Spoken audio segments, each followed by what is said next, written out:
J'ai bricolé un masque qui tient un peu du casque d'astronaute des romans jeunesse. Il a une petite entrée pour l'air riche en oxygène et une grosse réserve de bactéries sur toute la surface interne. Ça s'équilibre plus ou moins, mais j'ai fait des tests et c'est plutôt prometteur.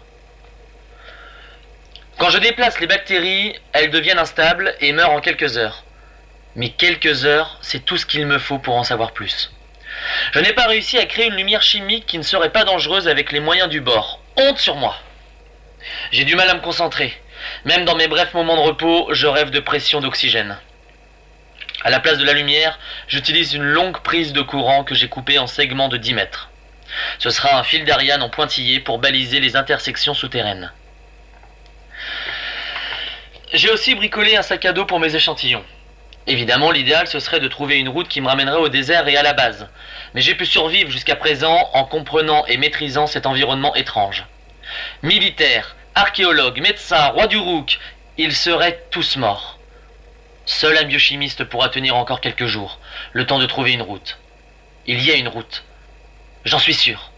Voici mes rapports d'expédition successives. Expédition 2. Établissement d'une route balisée et test du trajet. L'expédition est un succès. Je connais bien la route, même dans le noir. Les fils d'Ariane sont parfaitement fixés. Le casque de bactéries sauveuses fonctionne sans désagrément pendant au moins 1 heure.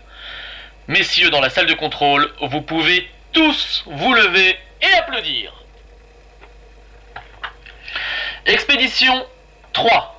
Observation visuelle formelle de l'environnement à la sortie du tunnel. Le tunnel émerge depuis une paroi de roche qui constitue la base d'un massif fortement incliné de roches siliceuses. Le terrain plat est constitué de sable, un autre mot pour parler du silicium. Le sable, telle une plage indonésienne merveilleuse, donne accès à un océan ou, plus probable, une mer intérieure. En effet, les roches ne sont pas marquées par les marées. Merci de prendre note qu'après toutes ces aventures, j'aimerais aller sur une vraie plage indonésienne et boire des piña coladas et ne plus jamais faire d'expédition de toute ma vie. Sinon, pas de traces de vie humaine ou animale, pas d'insectes. Le seul organisme vivant est un végétal de couleur violette, identifié comme plante silicium 1. Ce végétal existe sous la forme d'une tige dotée de feuilles en forme de plume.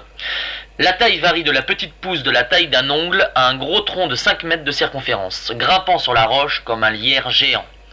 Étant donné sa composition, il y a peut-être, certainement même, des échanges chimiques entre la roche et la plante. Pas d'intérêt immédiat. Le massif rocheux, abrupt, est probablement jeune. Il est élevé, je dirais, 3000 à 5000 mètres. Il se distingue par un sommet très lumineux. Hypothèse probable, de la réflexion lumineuse due à la glace. L'ascension ne me semble pas impossible, car de nombreuses strates forment des chemins plats sur sa circonférence. Il est tout à fait envisageable de le contourner. C'est une hypothèse à confirmer et qui pourrait être ma voie de sortie. Expédition 4. Observation et prélèvement sur l'océan. Pas de faune et de flore visibles. L'eau est constituée de peroxyde d'hydrogène, connu aussi sous le nom d'eau oxygénée. Le peroxyde est assez instable et se décompose en eau simple pour une proportion de 60% d'eau et 40% d'eau oxygénée. Je sais, c'est ce dont m'avait parlé Diane et ce que j'avais anticipé pour le jardin des dieux, mais je déclare que c'est une coïncidence et il en restera ainsi jusqu'à ce que ma survie soit certaine.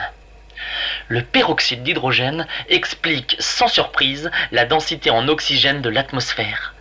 Il est possible qu'il en soit ainsi sur une distance considérable. Je ne suis plus sur la Terre, j'en suis certain. Le chronomètre de qualité militaire que l'on m'a confié indique minuit 10 au moment des prélèvements et je vous confirme que le soleil était bien haut. De même, j'ai fait des observations pendant 48 heures et 4 heures d'intervalle chacune. Le soleil était toujours haut dans le ciel. Je suis loin dans l'espace et le temps. J'aimerais m'émerveiller, mais j'ai d'autres problèmes.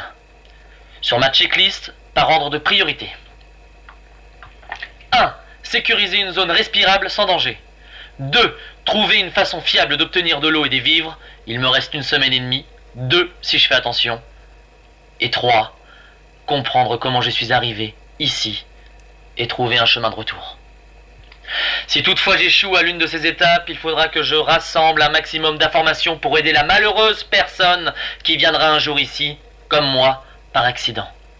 Si vous écoutez ce message parce que j'ai échoué, eh bien, faites comme moi.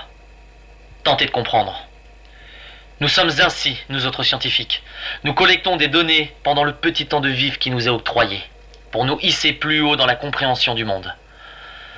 Même si ce temps de vie est de 3 semaines pour les pauvres cloches dans mon genre. À l'heure actuelle, mes allers-retours vers la surface polluent l'atmosphère de ma caverne. Je dors sur un lit de bactéries sauveuses pour ne pas m'empoisonner dans mon repos. Cette situation n'est pas pérenne. Je ne perds rien à explorer et à trouver. Peut-être en hauteur, un lieu sans risque. Après tout, l'oxygène est lourd, dense. Peut-être que cette couche mortelle d'oxygène qui s'infiltre ici n'existe plus à 5 mètres de hauteur. Peut-être idiot que je suis, je reste confiné dans le pire endroit de ce foutu monde. Il y a une route, je veux le croire, une route qui mènera plus haut dans un endroit sûr. De là, je regarderai ce monde et je le conquerrai, non pas comme les généraux d'autrefois ou le roi du Rouk, mais comme un ami, en l'écoutant, en l'observant, en le comprenant et comprenant où se trouve derrière son hostilité permanente sa générosité. La vie s'accroche, coûte que coûte, et je suis encore vivant.